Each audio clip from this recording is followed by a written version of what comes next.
Score, the podcast. The only show taking you inside the studios of the world's most celebrated composers and musical storytellers. Presented by Vienna Symphonic Library. Here are your hosts, Kenny Holmes and Matt Schrader. What's up, guys? I'm Kenny Holmes. I'm Matt Schrader. And this is Score, the podcast presented by Vienna Symphonic Library. We are inside Paul Leonard-Morgan's studio, Palm Studios. This place is amazing. By the way, go to our YouTube channel. Make sure you subscribe. We're going to give you a virtual tour of this space. Well, it's not virtual. We're actually walking through it. It's a real tour. It'll be virtual for you, but we're walking through it, and you can watch through our eyes. But he's going to show us a little bit about the score that he created for his new film, Last Breath, which is an incredible film, edge of your seat. I just saw it, and it freaked me out. So they did a good job. But we're going to talk about that film as well as so many of his other great works, his collaborations with Philip Glass, Cyberpunk 2077, which is an incredible score and super unique. Paul's a stylistic guy. We were talking about this. Yeah, he's one of the most kind of diverse sounding composers that I think we've had on the show probably at this point, and has done so many different types of, so many different mediums. Obviously, you know, there's TV and film, but everything else, including Cyberpunk, which a lot of people still listen to the soundtrack of that and play the game. A lot of people play the game. Tales from the Loop. Tales from the Loop. And he has his own personal stuff that he's released on vinyl and CD. So a lot to dive into with Paul Leonard-Morgan. In just a bit, we're going to bring him in. But first, before we get to that, as always, we want to remind you about our incredible sponsor, Vienna Symphonic Library. And they have some cool piano packages available, some really great sounds that you can use right in your home studio or on your laptop. Yeah, you can see on your screen right now the concert grants that they have at their scoring stage, Vienna Synchron stage. You can basically demo all of these out using their actual virtual software tools. Familiarize yourself entirely with the sound and the feel of how these play, and either use those to mock something up and record on the real stage, or use some of this software, which is just expertly recorded. It's among the best on the market. It's captured with multi-mic setups for stereo and immersive and surround, and with just the extreme attention to detail that we've talked about when all of this is recorded in the real place that this great music is created. So when you, by the time you get to scoring at the Vienna Synchron stage, you will already know how it sounds. You'll walk up and be like, oh, there's my piano. I know exactly which one I'm using. That's the one I've been using. And we have a great deal for you that's good through the end of March. A promo code. What's the code, Matt? Score Piano 10. Score Piano 10. It's right on the screen. Enter that at checkout. Additional 10% off your purchase on any of the piano packages. And that's good through the end of March. Yeah, just go to vsl.co.at to use that code through the end of March. Don't miss out. You actually hear some of the piano sounds on their packages right here on the show as well. We have our little... I like to call it the scoreboard. I don't know if we've coined that yet. We haven't yet. It's a little mini keyboard, and you'll hear them, composers, guests on the show playing some of the examples. Those are Vienna Symphonic Library pianos. They sound live, they sound amazing, and you can use them right at home and save 10%. Score Piano 10 and use it before March 31st, and you can save 10%. All right. We're in Palm Studios. Should we go get him? Let's open the door. We're going to bring Paul Leonard-Morgan in. Enjoy the conversation.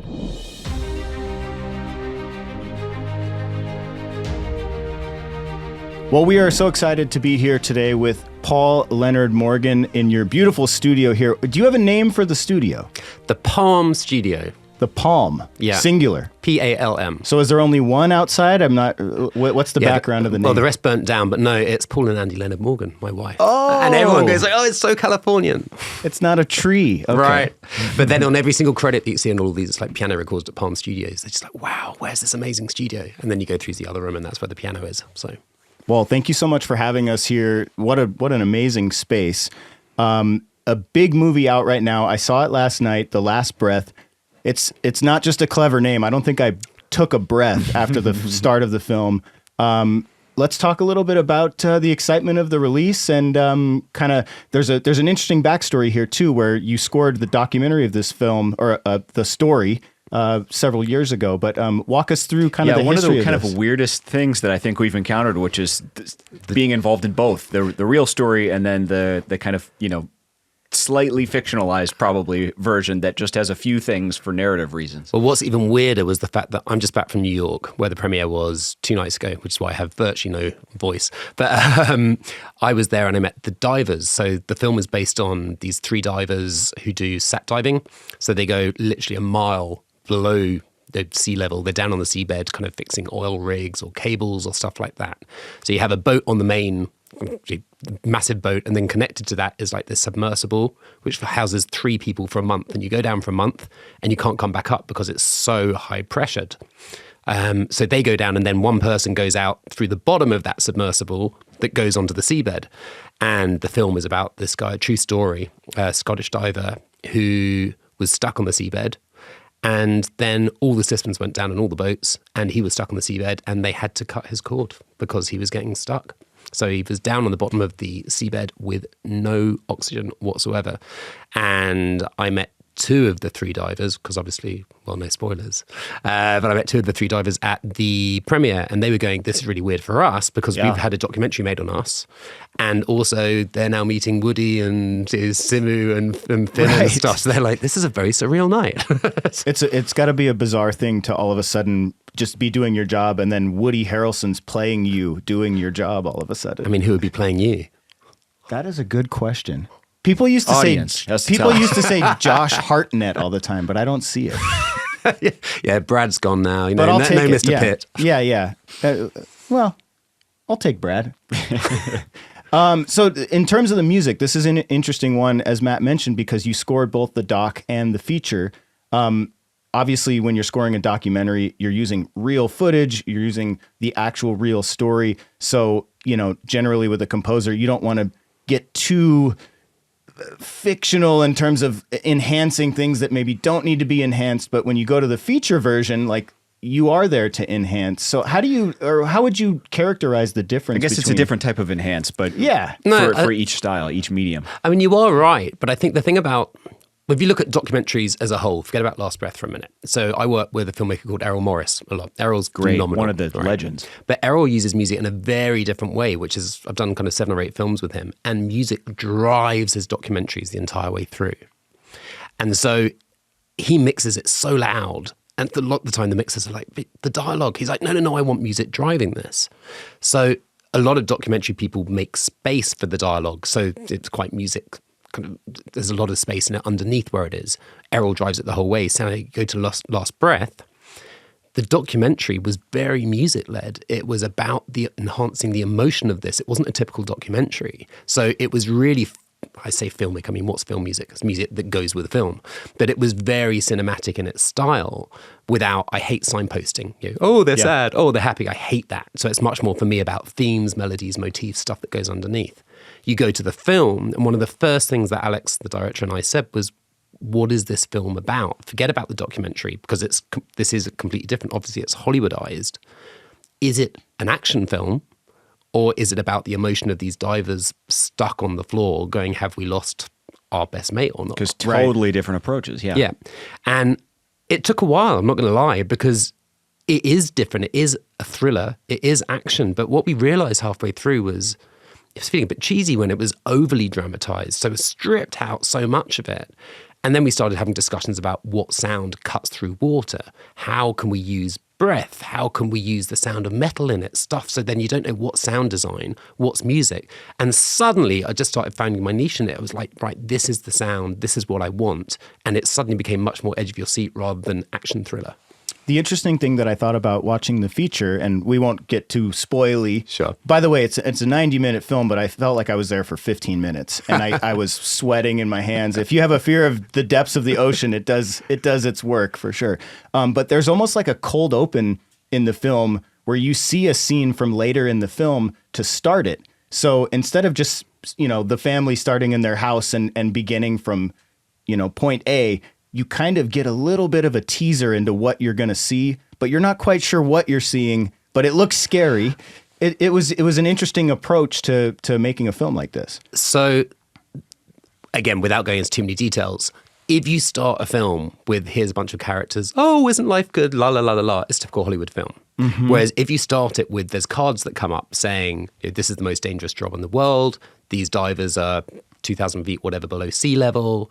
And you literally, as you say, it's a scene that you get to later on with him on the seabed. It's absolutely flipping terrifying. And when we watched it at the Lincoln Square at the premiere, you had 1,500 people there. Oh, I mean, literally in those first few minutes going, oh my God, why am I here? I hate the thought of being stuck under the water. I don't want to see this.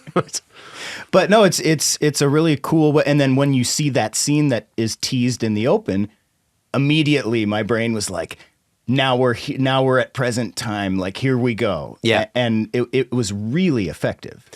Yeah. And I think for me, again, it's kind of, well, you do scary and you wanted to make it bigger and bigger and bigger, but you've got a 3-minute sequence as a composer right at the start of a film. It's like you've got the perfect opportunity to introduce one of the main themes as soon as you're under there to get people to set the tone of it. And there's no dialogue at all for the first 3 minutes. So as a composer, that is a wonderful thing to get to do.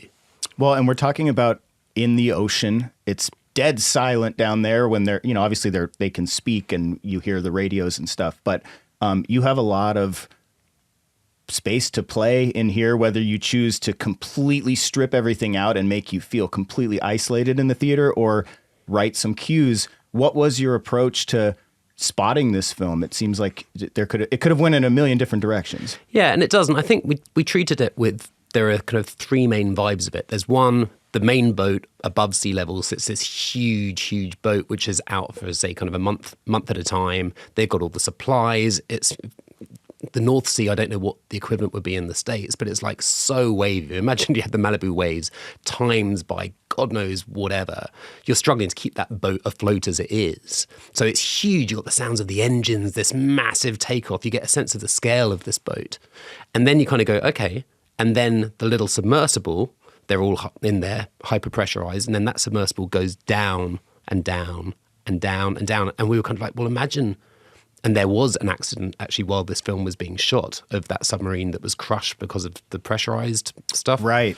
So it's the sounds of suddenly, well, if the metal gives way, so it's the creaks underneath and all of that. And so we're like, well, let's make space. So instead of these massive sounds for the boat above and the big drums and so on, you've then got quite a pad and kind of electric cello, and the electric cello then has space to kind of cut through.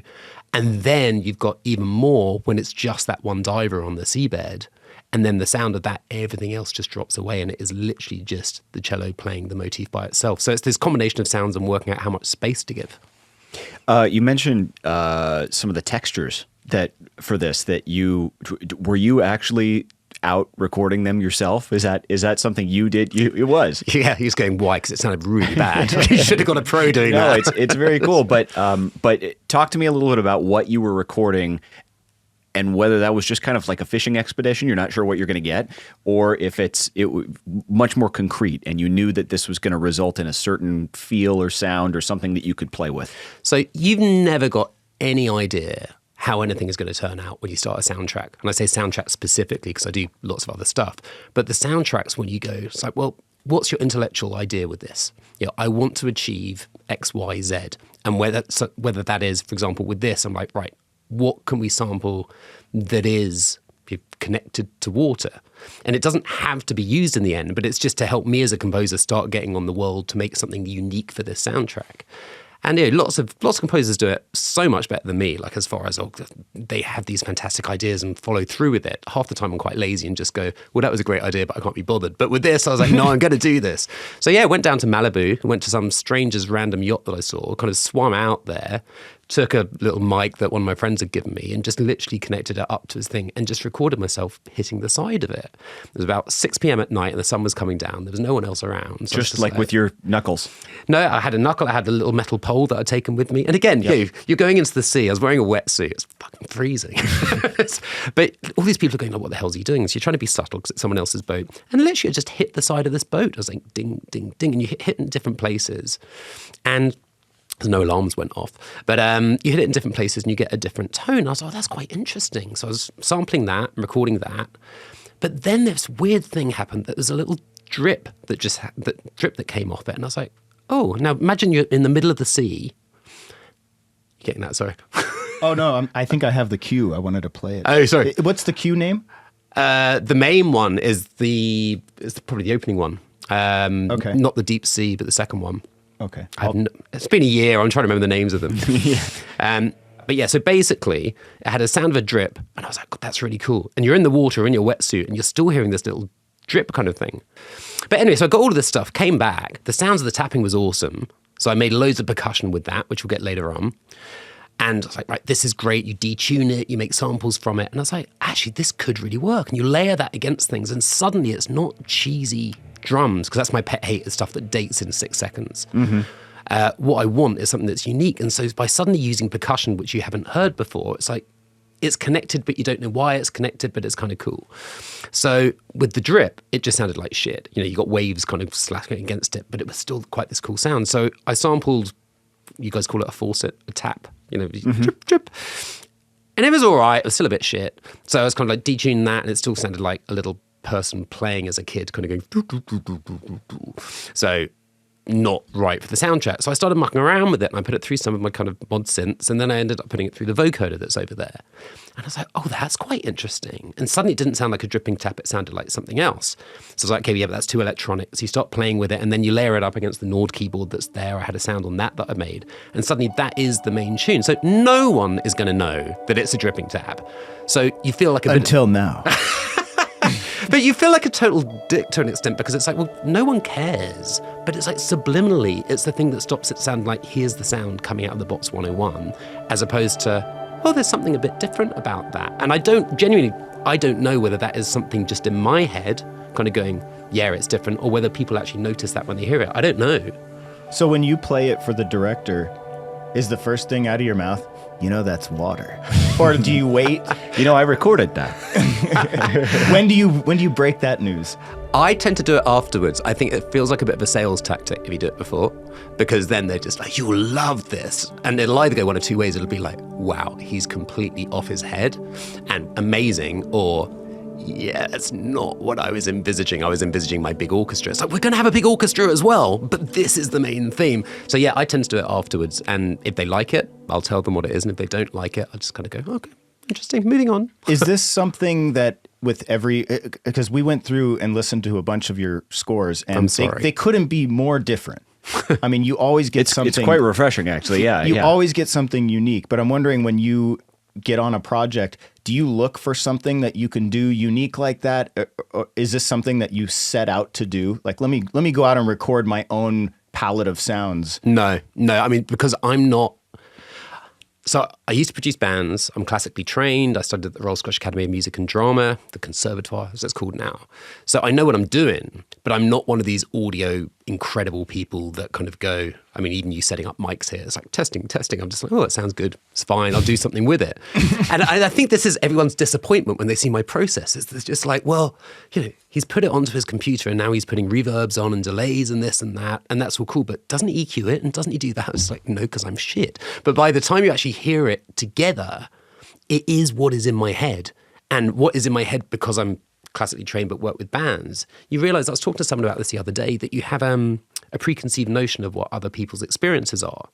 So if you were to reference a track to a director and go, well, what you really want is something like this, you don't even bother, because you figure that the director or everyone else would give exactly the same reference. And you suddenly realize that, I don't know, if you listen to a Jay-Z track, it's like, some people are like, well, what's the Black Album? You know, what's this? It's like, there's a classic. How do you not know that? And of course, it's like, either they weren't born at the time, or there's all these different things. So you should never automatically think that everyone has the same experience. So going back to my long way of answering your question, when the first big film that I did was called Limitless. Yep. Bradley Cooper, Robert De Niro. Yep. It was absolutely great. But it was very electronic, very bandy. A guy called Neil Berger, amazing director. I've actually just done a new one with him called Inheritance. But it was cool because I got to do my thing. And it ended up sounding a bit Daft Punk, because I'd sampled guitar and I detuned it and then chopped it up like I would if I was doing a dance track. And everyone was like, oh, that's really different. It's really cool. And it was like, well, these synth sounds, I've been working with No Doubt for kind of a couple of weeks before. And it was like, well, I was just using these so we could use something like this. And they were like, this is cool.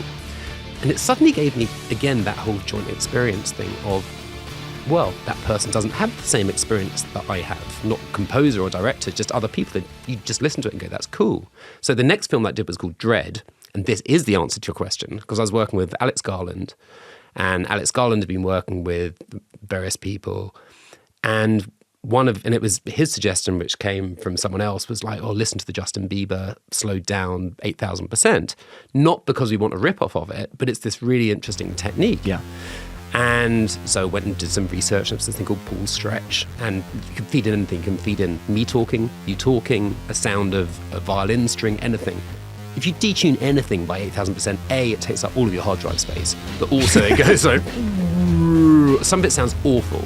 So it was then, okay, well, look, let's try a piano, let's try a vocal, let's try it. And then suddenly that for me was my first experimenting going, oh, it's opened my brain up to a brave new world. So ever since then, I'm like, yes, that is how you create unique sounds.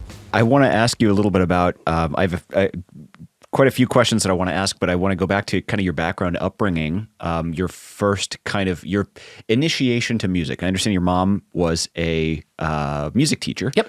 But what was your actual kind of first involvement with music? Was it as a little, 3 or 4 year old at a little toy piano? My little toy piano like here. Yes.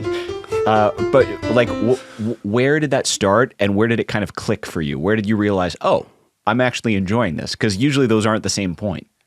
Interesting. So I've always loved music, everything. Like from as far as I can remember, I used to play kind of recorder, piano, all these things because of mum. She's a brilliant pianist, brilliant flautist, flute player, you call it here. But yeah, so I've always done it. Whereas my brother and my sister, all that kind of stuff, my brother was like, God, I've had the same 2 years of playing the same cello pieces from his teacher. I'm done. I hate this. Whereas I was like, this is amazing. You could do this. You could do this. And I played Brandenburg concertos on the recorder. Everyone always laughs at getting recorders. I was like, no, I did it seriously with kind of orchestras behind me and stuff. Yeah. So I always loved it. But I remember clearly my first piece that I wrote, which you think about it, people come around to your house oh, look, here's my wonderful child. Oh, look, they write music. And you picture Bach or something going like, oh no, he really is a genius, as opposed to me at the piano going ding, ding, ding. And my uncle had died, left 100 quid, it was like 120 bucks. And so I just spent it on a Yamaha keyboard. And I was like, yeah, you're kind of 9 years old. How old you were? 9. Okay. And the school had some concert or something. And so you go along and all the very proud parents there, those classic concerts, which are just so bad. And I was there and it literally was I can remember it was, something,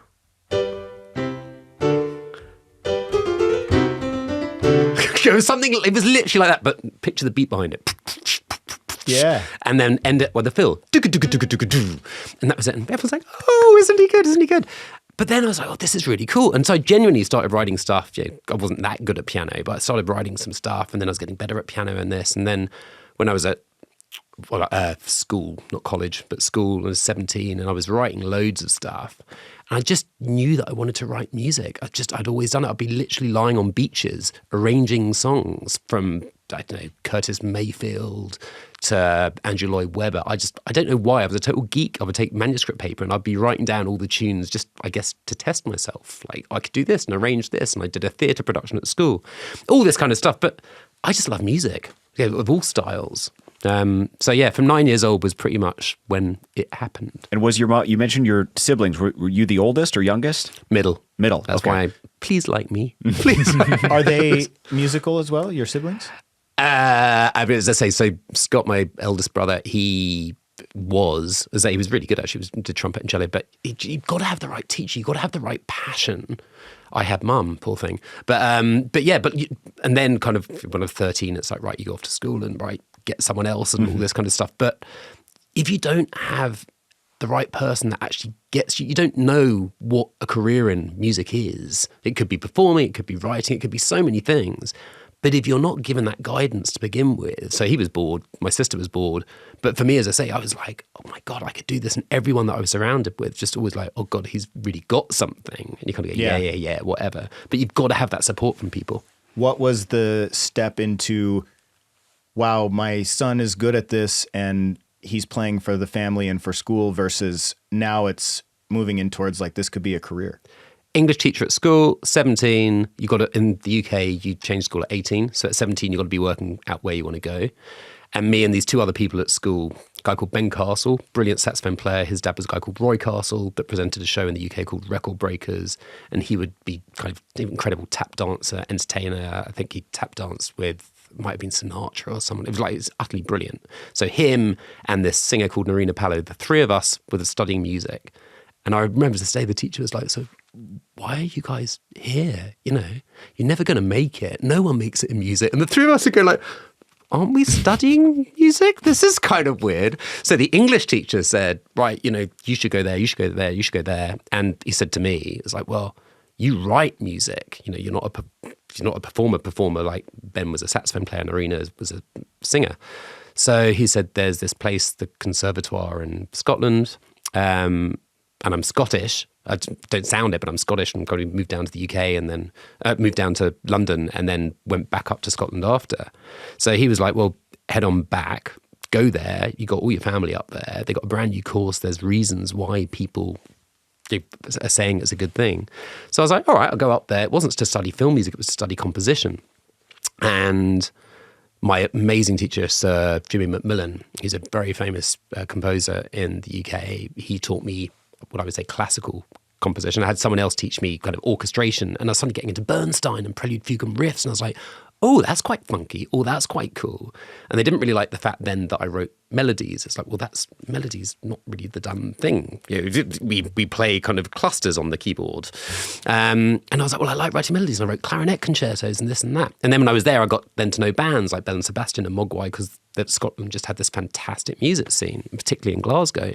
So I kind of then sidestepped and was working with bands. But so it was all about going to the academy that for me was the transformation. So it started in pop music, though, before film, because like nowadays people are aware that film scoring, like there's courses everywhere, but it feels like not that long ago that wasn't a path you could really take, or there were only a few. You had to know, you had to become aware of it. It wasn't as mainstream as it is now. Yeah, but I had this conversation with someone the other day saying that not hashtag I don't know what I'm doing, but I'm not trained like that. So there are some, I mean, everyone that comes out of UCLA, Berkeley, like pick any flipping college, they're all brilliant, like technically so proficient, way better than me.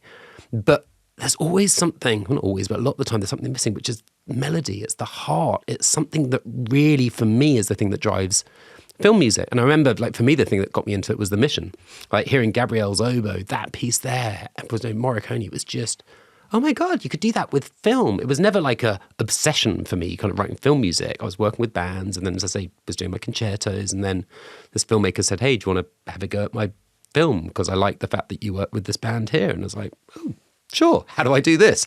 Oh, I don't know, and I still don't know. But, you know, but there's, I think if you go into it organically, and there's the thing with Trent and Atticus as well, you know, all these people, there's no one right way of scoring a film. Every composer has their own way of doing it. And just because a director goes, yeah, I'm not vibing with that track, doesn't mean the track's not right. It's all about collaboration.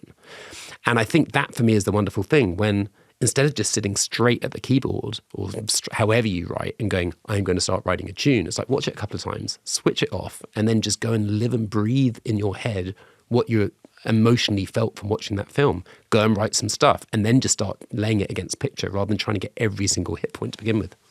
I don't want to embarrass you at all with this question, because this may have come from a publicist or something. But I saw in one of the write-ups about you that you were described as a conservatory trained musician, which we've covered, composer, but with a punk rock heart.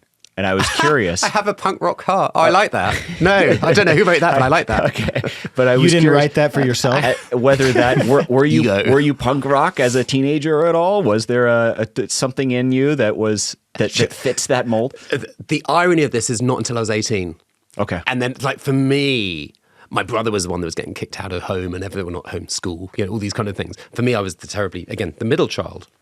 And this is actually relevant because as a composer, it's what's in your personality comes out. I genuinely believe that. You can't fake it. So whatever you've got in there, sure, you can guide it and you can be classical or you can be band or you can be whatever, but you can't fake it. So for me, it was when I went to the academy at 18 and suddenly I was just like, oh, this is a pub. oh, this is a bar. Oh, this is a club. And I think that's how I started getting in with the band lot as well. Yeah, it was just that like, makes sense. This isn't this geeky guy. I was a geeky guy, but this isn't a geeky guy. He's a classical dude. He can do string arrangements on our songs and stuff like that because he knows what he's doing. And then it's like, oh yeah. And then in actual fact, oh, he also knows electronica, and he also knows this, and you're learning the whole time anyway. But for me, as I say, I think it was more about the vibe. There was a really vibrant dance scene in Glasgow, the Sub Club, and so we'd all be out kind of Saturday and Sunday nights, these incredible DJs. And the irony being that on my Dredd 10-year anniversary thing or whatever, one of the DJs who I'd approached for kind of doing a remix for it, we had Mogwai do a remix, Piotr, that had done Cyberpunk with me, and this guy John, and he was going, oh, I played the Sub Club, and I was like, well, what year?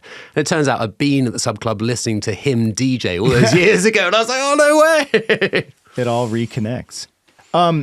Tell me about, I love hearing these stories, especially since you started not in film music and you were a professional working in pop music with bands. I was a professional. Well, you became a professional and not in film music first, but the time when you first got on a film or a TV show or something in this space, what was that like for you? Was it intimidating? How did you approach it and navigate it? Because as you said, nobody knows what they're doing until they figure out what they're doing in this film music world. We hear the same kind of response. But what was your personal experience in that? Just before I go on to that, do you hear that a lot? Because I have no idea. Because when you speak to other people, imposter syndrome. It seems like, oh God, so bad. Can you do this? Absolutely, yeah. And then they run home and read a manual all night and panic. And then they figure it out or they call someone that knows someone that's done it, and they say, how do you sync this to picture? I have no idea what I'm doing with this. I just know how to write music. I mean, a few will kind of know what they're doing, right? But yeah, it's a common trait. Yeah, not self-deprecating. I'm a good composer, but I think, but that whole, first of all, reading a manual doesn't exist. So whoever told you that's a lie, right? So as soon as you buy a bit of gear, it goes in the kind of trash and off you go. But I think you're finding out your style. And again, people's styles always kind of evolve. But you talk about the first thing that I did. The first thing that I ever did was called Origins of a Pineapple. So you won't have heard of it. It was a 15-minute art house film in the UK, but it got me a BAFTA Best Newcomer. And I managed to persuade the Musicians Union, which is like the AFM over here, to lend me a bit of money so I could afford some real musicians. And obviously it worked because I got the BAFTA thing. And then from that, it then helped. But that, for me, it was a classical piece because it was art house. It didn't matter, but it was all just kind of very arty. But then from that, I got a 2-part drama for ITV, which is a TV station in the UK. And that was cool because I was kind of like, okay, I'd just been working with the band and I kind of knew what vibe I was going down, and I bought myself a hammered dulcimer, and I couldn't play it for toffee, it's like really hard with all the hammers. But I started scraping it and sampled it, had an Akai sampler, and add delay to it.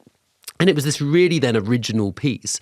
And I maintain to this day that you do your best work when you're not in your comfort zone. When not about pushing yourself into a different style necessarily, but when it's very easy just when someone phones up and says, hey, will you do this film or will you do this series? Oh, I don't have any time, but I can knock something up. It's like, where's the fun in that? There's no fun at all because you're not going to knock something up quickly. You're going to do something for the money. Whereas when you get a chance to actually go like, right, I'm going to do this, and I'm going to muck around with this, even if it's just an extra week at the start of a film, it's the opportunity to do something different. And that gets your mind buzzing in so many different directions then. Yeah, I feel that way too. Just anytime you're doing par for the course stuff, it's work, but when you're challenging yourself and you're learning something new, like that's the growth, and that's when you really feel like you're advancing. Well, I'll give you an example. It was 2000, and we were talking earlier on about COVID and not getting out or getting out. And it doesn't matter how beautiful your house is or how small your house is or how big your house is, whatever, you're looking at the same 4 walls or the same hills, or you've probably got like a mansion in Rio somewhere, but whatever you're looking at, you still had that feeling of, oh my God, I haven't got out. And creatively, I was going insane because I was so busy. I was working on like a game, and that was Tales from the Loop with Philip Glass, and there was this other thing. And I remember going like, these were 3 very different soundtracks at the same time. But I had nothing to stimulate my brain. So I keep pointing to my brain, but like take something as simple as driving out of here and going past a billboard or hearing a track in a coffee shop or hear people talking. There's something, you never know what it is, but there's something that gets you going. And if you've just been stuck in your house creatively, everything was starting to sound the same. So I really struggled at that stage in 2022. It's like the outside stimuli. Oh, completely. Yeah. Composing is a lonely job. You're in your studio, you might share ideas, which is always the danger. It's like, hey, Kenny, what do you think of this? And it's like, why the hell is Paul phoning me? You're my best mate now. You've been in my studio. But you want to play something to someone, not for reassurance, but you actually just want, because that's what music is. Music's a shared experience. Filmmaking is a shared experience. Right. And so you want people to kind of hear it and give feedback, because if you're playing in a band, you've got however many other people in the band to give you feedback. I mean, I only produced bands and did arrangements for them, but it's still that collective experience. So yeah, at the end of kind of COVID, start of 2022, I just took a month off. And I haven't done that for about 10 years. I was so tired. I did my own album. I just did something which was for me rather than anybody else. I met this wonderful cellist, Suvi. And it was suddenly just getting my creativity back rather than everything's... It still sounded really good, but it sounded very samey. And there were no complaints. They were all like, this is wonderful, this is wonderful, this is wonderful. But from my point of view, I was like, I need to burst out of where I am creatively at the moment. What are some of your, aside from COVID where you just went for a drive, but when you are looking for some inspiration, do you travel? Do you go for a walk? Do you listen to something? Do you read? What are your methods of finding that inspiration? So again, bearing in mind that is always so flipping carnage, that month was such a luxury. Not like a sabbatical, but it's just like, oh my God, I'm seeing the kids, seeing my wife, kind of going off. And for me, it was like driving to Malibu. It's like a 30-minute drive from here. So you're getting through the mountains, you get down to the sea. I need sea, I need fresh air. Because in Scotland, there's so much water, there's so much rain, but it's feeling the element. So I go for runs. I like going for runs. I like going to galleries. I like going to, you go down to the Broad Museum, downtown in LA. It's got some fantastic stuff. But I don't get the chance to do it. And that's the whole thing. So like this month was almost just like refueling me. And the other thing which I need is people.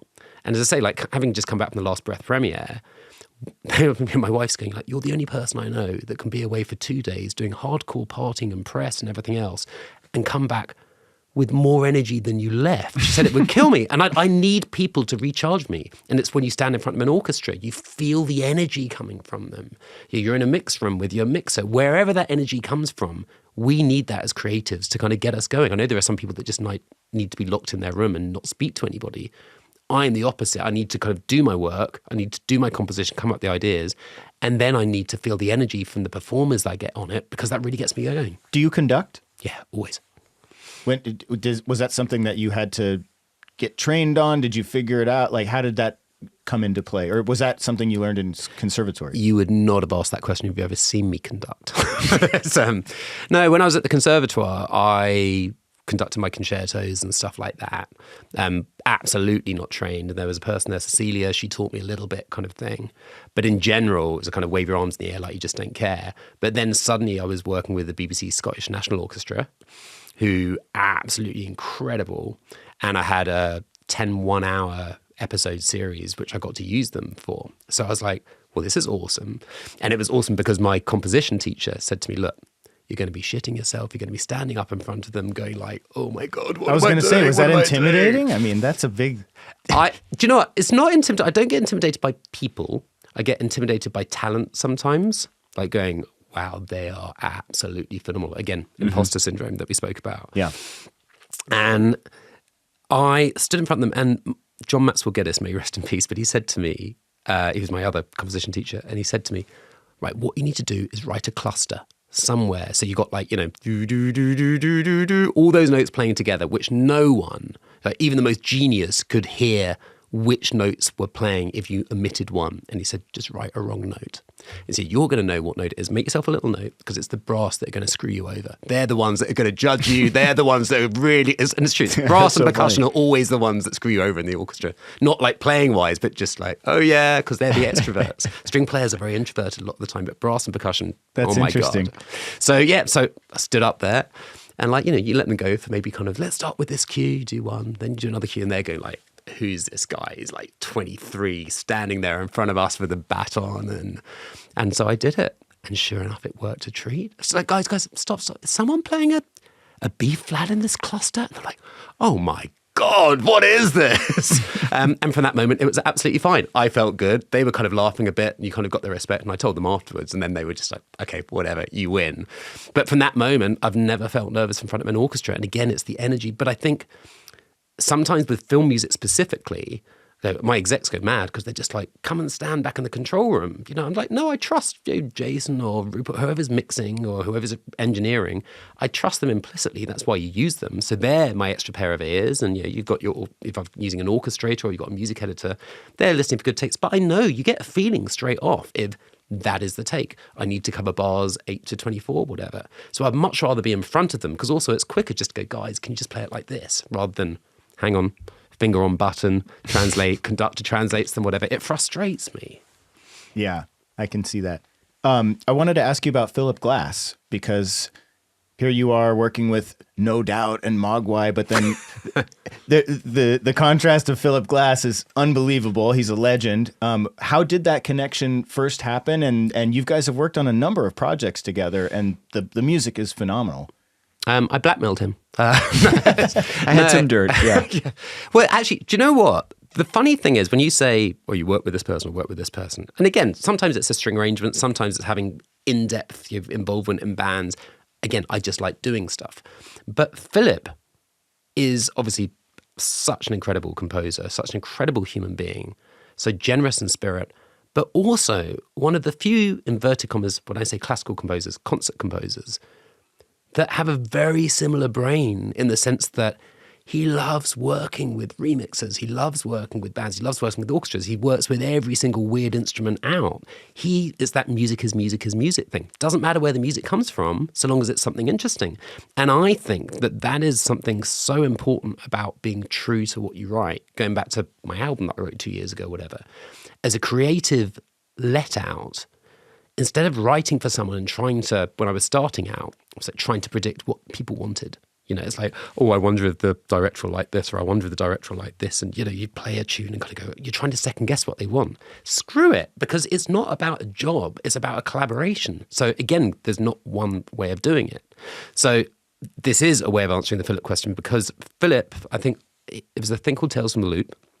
It was the first thing with being on. Yep. And he was approached, I was approached. I think the showrunner wanted me and Mark Romanek, the director wanted Philip. Yeah, I recognise that one. Yeah, there it is. So it was this wonderful moment of I flew over to New York and I was chatting away to him. And it's again, not intimidated, but I was like, this is Philip.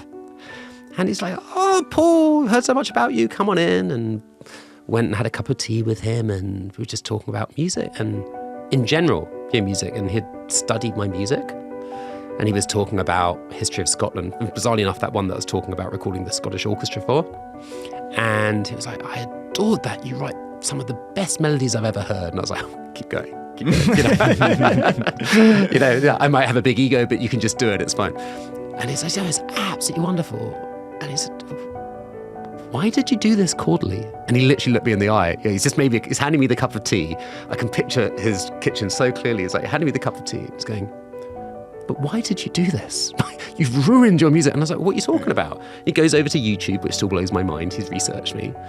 And he said, look, this is beautiful. He sings the tune. And then we go up to his piano, which is on the next floor up. And he sits down and just plays my melodies, but with his chords. And I was like, oh my God, this is the greatest day of my life. But also, it was something I never would have thought of in a million years. And I was like, well, because that's you, that's not me. And so that was how Tales from the Loop came about. Because then it's like, I'd never collaborated with anyone before. I didn't know, not from ego point of view, but just like, never done it before. So how does this work? And he's like, well, I don't know. He said, yeah, I've done my kind of the Bowie symphonies and stuff and based on things, and you have various people kind of come in and perform. But he said, writing wise, I'm not really sure. So he would just send me over some stuff. And to begin with, I was like, that's great. How about this? And you can see over there, that's the first bit of music. That yellow score over there is the piece of music that we wrote. And he sent that to me, and I was like, oh, okay, not what I was expecting. But of course it's Philip, so I didn't want to say anything. I've only met him like a few times and stuff. And then finally, I just kind of just put my tune on the top and sent it to him. He's like, oh, this is beautiful. What's this? And it really was one of those moments because you're like, I don't want to, it's certainly not insulting because what he'd done was incredible.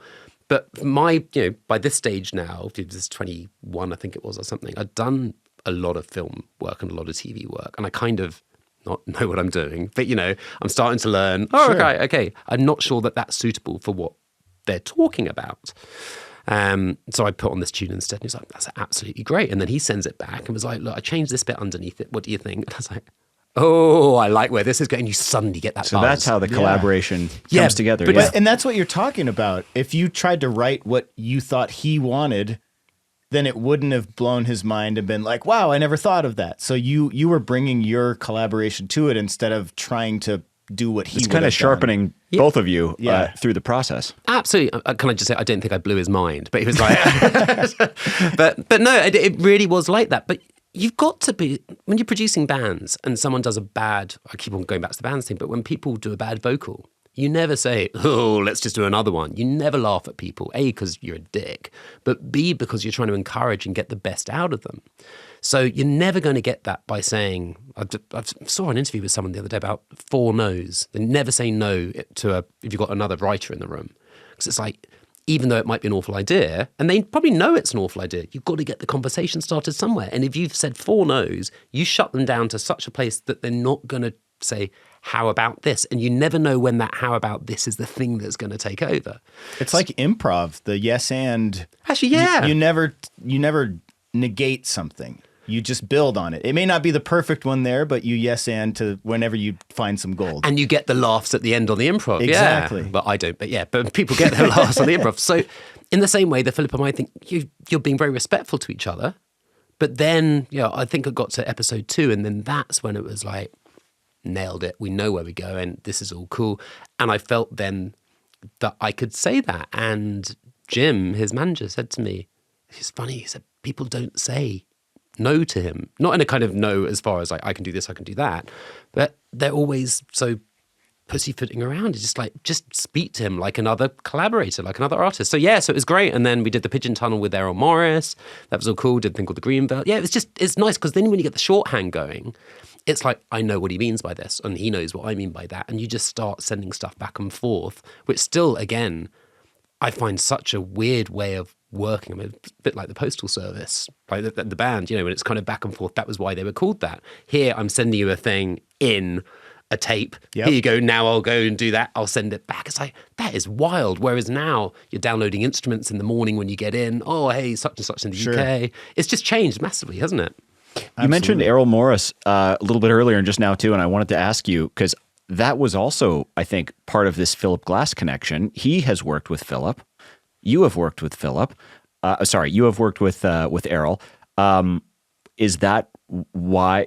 Was it him involved in any of that? It's 7 Steps to Kevin Bacon. Okay. It really is. It was, Philip had done, I think, the first 3 films of Errol, something like that.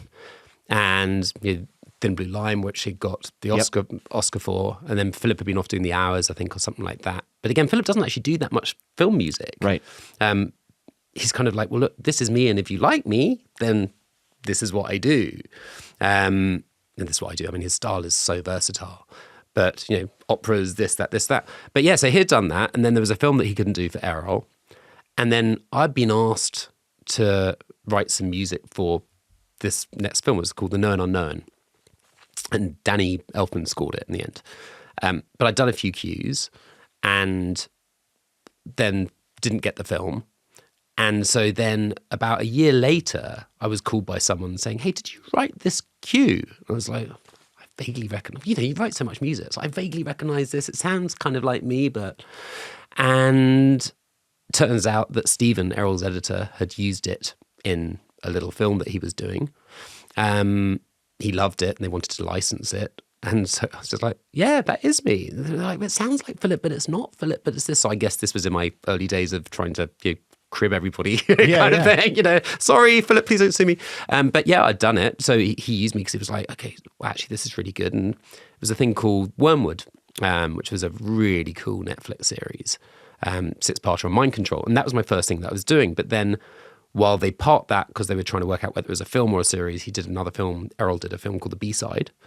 So Stephen said, look, Errol's trying to work out, how do we do this? He's never really worked with another composer other than Philip and then Danny and stuff. So I was like, well, look, why don't I just write a few tracks? Just tracks, not to picture or anything. Just see what you think. And then he loved them and did a few more. And then it was wonderful. I got to write this album of just 13, 14 tracks that they then kind of cut to picture and all of this. And then Wormwood happened, and then all these other things happened. And so I've worked with Errol ever since. But Errol then said, I think 2 years ago, we were chatting, we were at Telluride, because all of this stuff always plays at Telluride. And he said that I would really love to do one more with Philip. But I also obviously still want to keep using you. Would you be up for collaboration? I heard the Tales from the Loop thing that you guys did together. I absolutely love it. And Errol and Philip are fantastic friends anyway. So I was like, look, just go and do it with Philip. If it's not a kind of no offense taken, you guys should do your thing. And he was just like, no, I really want both of you. So I spoke to Philip. Philip was like, oh God, yeah, that's great. I'd love to do another one. And that's how it came about. And then it was really nice because you suddenly got like the three amigos kind of working together. And we had the premiere at the New York Film Festival, I think last year before, can't remember. And it was one of those really special moments where we're at the Lincoln Center and you see all the audience, it was like Moses and the Parting of the Sea. Everyone sees Philip. Everyone's like, oh my goodness. Everyone sees Errol. Everyone's like, oh my goodness, I'm sitting in the chair. But, and it was lovely actually seeing these two old buddies sitting together on a sofa and then involving me in the conversation. It was a very, I don't know, there are cool things. Composing is work, but it's not work. I've never had a job. It's my absolute passion. But when you get those moments of humility and just seeing life, I don't know, it was just a wonderful, wonderful moment. Like a pinch yourself moment kind of a thing? Absolutely. And I have that every day, but to that extent was just something else. Yeah. I also wanted to ask about Cyberpunk 2077, the video game. Something completely different. It's a hard, along the same lines of music, right? Hard pivot here, but I want to make sure to touch on it because I saw you've commented before that you love writing, as you've talked about here, but he's a punk at heart too. What was the line? Cyberpunk at heart. There it is. Okay, very good. It paid off in the end. But my question is, you mentioned something to the effect of it's easy to write music, but it takes a long time to do something new. And it's almost an impossibility because you think that at some point everything has probably been written in some way. So how many iterations does it take to get to something that actually feels like it's breaking into some new territory? Your writing process when it came to either Cyberpunk or just maybe even in general, when do you know you have something that you can run with? That's a really good question. I mean, Schoenberg, I'm going to create like a brand new system, of notes so that it has to be original. Marcin and Piotr, the two other composers on Cyberpunk who are in-house over there in Warsaw. When we'd first started speaking about it, it was just Marcin was speaking to me and then Piotr was there and we were talking and we spoke about styles. And I was like, well, how are we going to do this? Again, because that was at the same time as doing Tales from the Loop. So suddenly I had all these collaborations going and I was like, what? This is weird, and very, very different. Very different, yeah. And I was like, how are you going to keep this unified, to give it what I call a sonic unity to it, coherence? Because if you're doing one bit and you're doing one bit and I'm doing another bit, what are we doing? Trying to imitate each other, or are we trying to do this? So we said right at the start, it's like, right, we're going to keep the same instruments. And it's not like, again, it wasn't sample libraries, it wasn't orchestral. And you're trying to do something, okay, not Blade Runner, so it can't be that, We spoke for ages about the sounds that we didn't want to use. And then I think it was Marcin that had said, there's a piece of equipment there called the mescaline. It's that weird kind of bit there. Yeah. And it was wacky and I couldn't get the bloody thing to work. And then PT's like, you dick, the power supply's at the top. You need to plug this wire into that bit, into that. I used mod synths the whole time, but I've never seen anything like that. And you never get the same sound twice, but it was awesome. And then all three of us were using all of this gear, kind of going like, oh, how about this? And then we'd be feeding the sounds through to each other. But we decided that each of us would take a different part of Night City, the main kind of town in Cyberpunk. So that, right, you'll be that bit, you'll be that bit, you'll be that bit. And there's a kind of general feeling of it. But like PT's like beats were just absolutely sick. They were so good. And again, I couldn't do that. But I remember going over to CDPR and CD Projekt Red in Warsaw, standing outside the studio, and PT said, yeah, it's so funny, because he said whenever the main creative director is outside the studio, he can tell which one's mine, which one's Marcin's, and which one's PT's, just because one's got these really thumping kind of 808 beats underneath. You got Marcin's stuff, which is, he had Tina Gurd kind of doing this fantastic cello over the top, so he's got a bit of melody going on there. You've got Paul kind of doing this kind of synthy kind of stuff underneath it.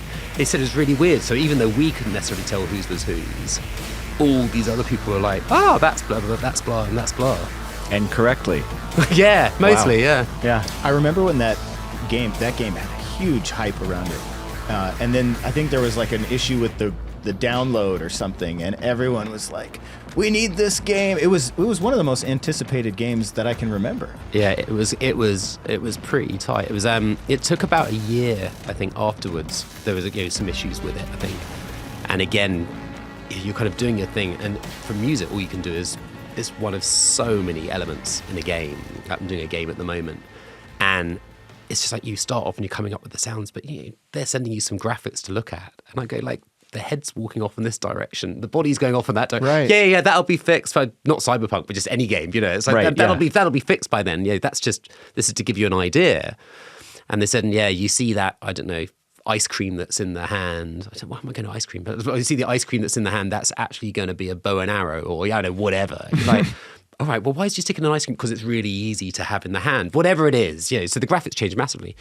But from a music point of view, all you can do is that. Then they're feeding that into the engine along with the sound design, so many different elements. Then they've got to kind of go through whys and all these different things of trying to get the hit points and what kind of goes, what do they call it? When you go past a certain stage, the next kind of beat happens. And I think with Cyberpunk, there was just some issues with it.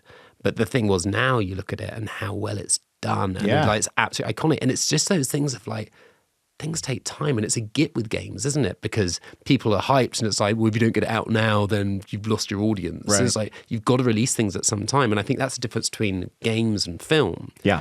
Film, you block out the theatres. So you've got Last Breath in this weekend and stuff, but it's like, you've got those booked out however far in advance. You've got the Marvel Universe saying, we know when the release is for 2028. You've got that blocked out. So if you miss your deadline, if you work it backwards as a composer, you've got theatres, right, which means that it needs to be finished mixed by this date. And if it needs to be finished by this date, it means that the score needs to be done by then. And this is why composers are kind of weird, because the actual production might overrun, and then the edit might overrun, and then maybe we're going to do some pickup shots, and they need to film a new ending. And your timeline is getting closer and closer to this, whether it's orchestra or not orchestra or whatever. But the composers at the end of it are just there going, I know, you should see everybody's eyes. Say, how's it going? And they say, no, Paul, we're redoing the third act. Right? Yeah, and you speak to these other composers, and they're just like going, they're refilming, as you said, like the third act or the ending. And it's just like, I've got 2 weeks left. Yeah. Like, how the fuck am I You're gonna running get out this of done? oxygen like it's the last breath. Oh, here. this is so great. But yeah, it really is. And I guess it's those moments that get you going. It gets the adrenaline going, gets you that. Whereas there is no way you can miss it. Whereas with a game, you do see it a lot. It's right, we've pushed it back 6 months. We pushed it back a year. But at the same time, they've invested so much money into it, any game, that at some stage, they've just got to release the bloody thing and then deal with the bugs afterwards. And I guess it's a trade-off, isn't it? Yeah. The fascinating thing about video games now, too, is like they used to be way more linear, and it was just like from point A to point B. But now there's these huge worlds. I imagine that you don't get stuff in order because they're creating stuff. It's all over the place. And then also after the game's release, I mean, I think Grand Theft Auto 5 is still releasing levels like years later. Like expansion packs. Yeah. Yeah. And how does that affect you as a composer? Like, you're just, is it like a retainer deal when you're composing for a game that keeps building like that? Well, expansion packs are fun because by that you've already set a sound for wherever you are. So then it's the equivalent, I guess, of I don't know, if you were to do a version 2 of a film or a sequel, you've already found those themes. And it doesn't mean that you necessarily use the themes, but everyone knows it's Star Wars or everyone knows it's whatever. Right. So they're kind of fun, but yeah, it's mental. Kind of you go like, right, I reckon we can get another Last of Us done, or I can get another this done. And it's like, oh, maybe we could do another series as well, or whatever. It's crazy though, because the physical media is almost laughable. Like, you don't need it anymore. You really are just buying the license to the game, and then everything comes from the internet from these games now. Yeah, except for I bought a PS5 2 weeks ago, finally managed to get hold of one, right? I still can't get hold of it because my kids have now nicked it. But, that's a different thing.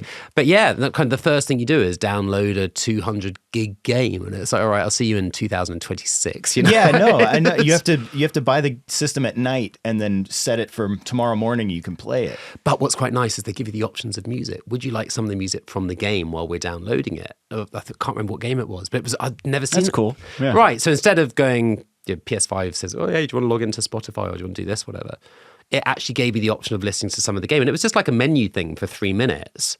And it was not like Zen meditation music, but I was like, oh, that's really beautiful. I've got no idea if that's anything like what the actual game is like. But I was like, oh, that's quite good. It's getting the theme into my head straight away. Mm-hmm. Well, your body of work is so fascinating. You have so many different styles. I mean, like I said, diving through all of your... Diving. Oh, it's got another one. Oh. Is this like a thing where you do like a little pun for every single, there's $1 for every time you get a word in? You don't know me very well. Yes. Kenny does like his puns. I have a problem with puns. I don't have kids, but they're apparently dad jokes. I don't know. But no, it's just fascinating to go. And Matt and I were talking. We could do 3 episodes with you. You have so many great scores, and they're all so unique. It's just been great chatting about those. But before we wrap up, though, we do a little thing called 3 Things. We just have 3 kind of quick hitter questions that we ask you. The first one is defining a sonic moment. What's one experience that rewired your musical style? Like maybe something that changed the way you approach. Working with Isabel Campbell, who used to be the singer in Belle and Sebastian. And she had said, hey, come and do these string arrangements she was doing this thing with Mark Lanigan from Queens of the Stone Age. And I went in and I'd studied all of these string arrangements for, bizarrely enough, actually Curtis Mayfield. And she was obsessed with kind of what studio everyone recorded at and where it would sound and so on. And I recorded it and it sounded great, but it was missing something. They said, oh, yeah, so you do a bit more research like that's because they used to record together. Yeah, it was never kind of stem. So it was never kind of like, we'll do that. Now you can go away. We'll get the brass in this afternoon. You used to get the bleed going above any classic 60s, 70s studio. You would have the little dividers up, but you're getting the sound of the brass going up into the strings. Sure. It's imperfections. And when I came over to the US, I started recording at Capitol Studios, which was my favorite studio, and then on to United after that. It's the same kind of wheelhouse, and then the same at East West. Recording in those rooms, it's as much about the technique of recording as it is about the rooms itself, and what gave Sinatra that sound, what gave Rat Pack the sound, what gave Mayfield, what gave Beach Boys the sound, what gave Prince at Sunset the sound. All of these things, yes, it's the sound of the studio, but it's about how you do it. And I was never trained about that. I was always about blending the sounds, blending the instruments. That for me was what producing stuff was. And then suddenly that moment, that epiphany with Isabel, I was like, let's get the players back in. Let's do it again tomorrow. It's Glasgow. The studio wasn't that expensive. It was iconic, Sebastian Studios. And we recorded it all together. And whilst the recording was shit, it suddenly had so much soul to it. And I think that for me is what is slightly wrong with some Hollywood soundtracks for me. And the soundtrack specifically is that it's too perfect. It's like this wall of sound, which is great. But again, going back to that soul, it's like, it's just a bit cold sometimes. Whereas what you want is the squeak of a guitar sound. You want a little bit of a bum note from a trumpet player. Something that just makes me go like, that was real. Is there some, you touched on a little bit of this, but is there some musical kind of hero, for lack of a better word, a composer, musician, someone that you think of that has influenced your approach? In particular, I'm thinking about writing melodies, because you probably have quite a few people that are your favorites that have done really incredible work. But are there any that you kind of think back on, or even think like, I wonder what their approach might be to this problem that I'm currently trying to figure out? It's not about, I get inspired by a lot of people just seeing what they're doing. You celebrate other composers. There's, I think some industries, people get quite bitter and going, oh, bloody hell, they got this film or they got this. I think it's just amazing because, again, everyone's got a different approach. Doesn't mean that you're shit, doesn't mean that you're shit just because that person got the film or that person got the film. It's about, wow, I never would have thought about doing that. Brutalist is a prime example. Like, it's just such a cool score. But there's no way that I would have thought of doing it like that. It doesn't mean that mine would have been, well, probably would have been worse, but it doesn't mean that mine would have been bad. It's just a different way of doing it. And I go back to the Morricone thing, and I think the reason being that you look at okay, so the Mission was so tuneful. It was beautiful. It was very, very classical. But you then go something like The Hateful Eight, or something that is different kind of sounds that he has. Yeah. But the story of him taking the orchestra off into the desert because a fight sequence wasn't working. So it's like, right, we're going to take a cutback orchestra into the desert. We're going to go 1, 2, 3, 4. Shit, how do I do this? Because I need a click track. So I don't know if it's urban legend or not, but apparently he takes a click track with him somehow, in the kind of 70s or 80s, whatever it was, and then goes and does one of these Western soundtracks where they're doing that, and then they're fighting the entire sequence to it. Like, it's groundbreaking and it's utterly brilliant, and there's no reason why you shouldn't do it. So again, that whole thing of anything goes now. It's just a case of, oh, let's try this, let's try that. And then lastly, is there a particular score that has had an impact? You can't say The Mission because you just said that. I've said that over and over again. Is there a particular score? Or maybe, how about this? Since we didn't really hear from this, what, as a child, do you remember something that made your eyes open up from film? Oh, from film. I was going to say my mum's ABBA records, but that's by the by. No, there are actually, from a scores point of view, and I'm not going to give you one, and it's not a cop-out, but there are certain scores that have influenced, and it tends to be a decade, and I find this really interesting, because, I'm not going to say The Mission, I love Dances with Wolves score. I remember that as a kid in Last of the Mohicans. Those kind of two I have heard on a 10 billion hour flight, and they were fantastic. But then when I came over, I think Trenton Atticus had just won for The Social Network, and I was round, it was literally my first time in LA. Someone had said, oh, come to this Oscars party, and this music supervisor, Nat, she just burst into tears. She's like, this is so brilliant because it shows that there can be something completely different. 100%, yeah. And then suddenly Inception, I go and see Inception, and I didn't know that much about Hans's music, so judge me. But I was absolutely blown away by it. And what I was blown away by was the fact that it was so different and on so many levels as the film was. And obviously it becomes copied and so on in so many ways. But I think you look at those kind of soundtracks and they set the bar for the next 10 years, and partly because, hey, let's temp it with this, hey, let's temp it with that, but also just stylistically, those three genres are so completely different from each other. And now, again, anything goes. But in that time, it was like you need something to set yourself musically up for the next 10 years as an industry. The Social Network was that. Inception was that. And for me, something like The Last of the Mohicans was as well. That's great, yeah. I know you have a few projects coming up aside from The Last Breath, which is out now in theaters. So go check that out if you want to freak yourself out. You have a Manson docuseries on Netflix coming out? It's a film. It's a Errol, film. That's an Errol film. I'm back to New York next week for the premiere of that. I can't party anymore. I never go to these things. I never get out the studio, and I was just like, oh God, I need to do this. Going back to that energy thing. So that's premiering at MoMA next week. Chaos, cool. Is that Chaos? Yeah. So that's on Manson Murders, but it's incredible. It's got Manson music in it, which is utterly weird. And I never knew that he co-wrote a song with Dennis Wilson from the Beach Boys. And bizarrely enough, I have Dennis Wilson's pump organ through there, which I did on the soundtrack. Wow. I've still got to kind of reason. It was found at the side of a road in Culver City. My wiring person from the studio phones up and says, hey, we got this. This is the history behind it. And I was like, right, sod it, I'll take it. It still needs fixed up. But I was like, suddenly this film came along. I was like, I have to use it. So I'm down on my hands and knees grabbing this pedal kind of to get a sound out of it. But how freaking cool is that? And I didn't realise that is basically what set Manson off on becoming a psycho, was the fact that he was going to have a record deal. Not that I had the pump organ, but that he had a record deal. He was actually pretty good, and you'll hear the music in the film. But he then co-wrote the song with Dennis Wilson. Dennis Wilson gave him like $100 for all the rights. Manson goes, fuck you, no one screws with me. I'm owed more than $100. I'm going to go to the record label, all this stuff. And then his record label not dropped him, he just didn't quite get the deal. And then he just went absolutely berserk. So music can drive you literally insane. Be careful with that pump organ. I was just going to say, don't get too close to that thing. So, and I know you have some, like your solo albums on vinyl and some other physical media as well, right? Oh, what is it? This is kind of free advertising. Yes, Etudes for piano and cello. Well, do you know what has been cool about that? Etudes, which is the album that I wrote a couple of years ago, I just hadn't had time to finish it after that, taking that month off. So saying no is a very powerful thing, but I'd never done it before.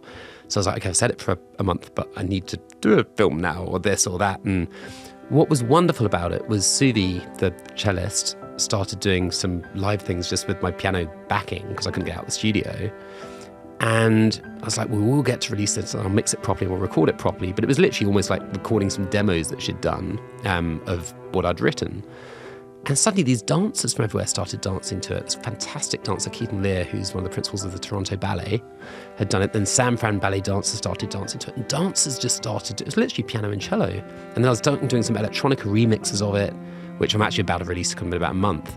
But people started doing that. So we did an album launch last October at East West Studios, and about 200 people came along to it. And I was like, again, when you do stuff for yourself, suddenly the buzz from that, and suddenly I'm doing a ballet. And like these, I was like, oh, so I'm doing a ballet just because I did this album and this and that, and it was performed in front of Al Gore and 5,000 people, some of the etudes. It was really freaking cool. And then a film that I'm just starting, Charlie Harper, gorgeous, gorgeous film. And Season, who was the music supervisor on Limitless 10 years ago, phoned up and said, hey, the filmmakers have heard some of your etudes. And I'm like, it was never meant for film. Oh, cool. And in my head, I don't think it's particularly filmy. But they said, oh, they loved it. They put some of it against it as well. And also, she's recommended me. They would love to chat away. So we chatted away. And they were just like, this film would already sound good with this piece. And I was just like, that's not right for your film, but I totally see where you're coming from with it from a sensitivity point of view and a sensibility point of view. Again, it's just starting points, isn't it? So it's like the Max Richter Blue Notebooks kind of a thing. What was that? Where they put, or what was the cue called? It's used in I forget a lot of films. Yeah, but yeah. He wrote it, and it's been licensed in several films. Lucky git. And it's a great piece, and it fits, and it's very emotional and very powerful. But like, I mean, he's a genius. Yeah, it's absolutely beautiful stuff. But I don't know that story. But it's just, I don't know. I just like doing different stuff. I'm doing a theatre thing later on this year. I've got 3 films over the next kind of 4 months. So it's just bonkers, but it's fun, you know. And that's the thing. As soon as you get your passion for it and you get your joy back into it, I think that's just what it's about. On the Nature of Daylight is the name of the track, not Blue Notebook. Oh yes, I know that. Yeah. But anyway, Paul Leonard-Morgan, thank you so much for inviting us into Palm Studios. Congrats on everything that you have coming. The Last Breath, again, go check it out in theaters right now. And best of luck with everything else you got working, man. You're a busy guy. I mean, work, you know. Thanks for having me. Thanks again to our sponsor, Vienna Symphonic Library. Which I use on my computer. Oh, wow. Listen to that. Love it. We'll see you next time on Score the Podcast. Thanks, Paul. No worries. For more, including bonus footage from Inside Composer Studios, follow Score the Podcast on YouTube, Instagram, TikTok, and X.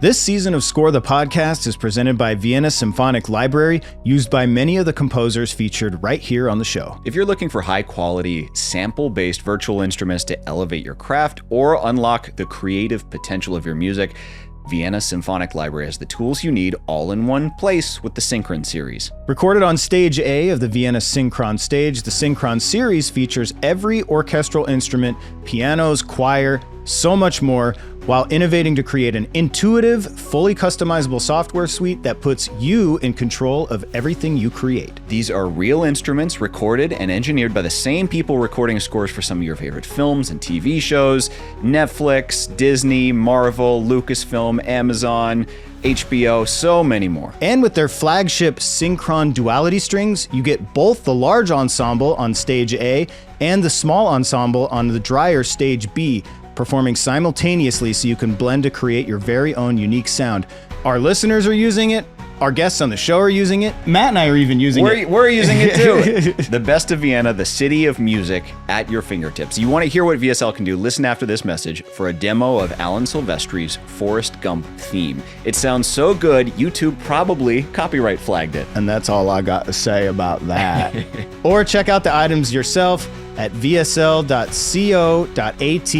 Check out their sample player, free libraries and demos. You can play around with all that stuff right now today. From all of us, thank you to the awesome team at Vienna Symphonic Library and Vienna Synchron Stage for supporting this season of Score the Podcast.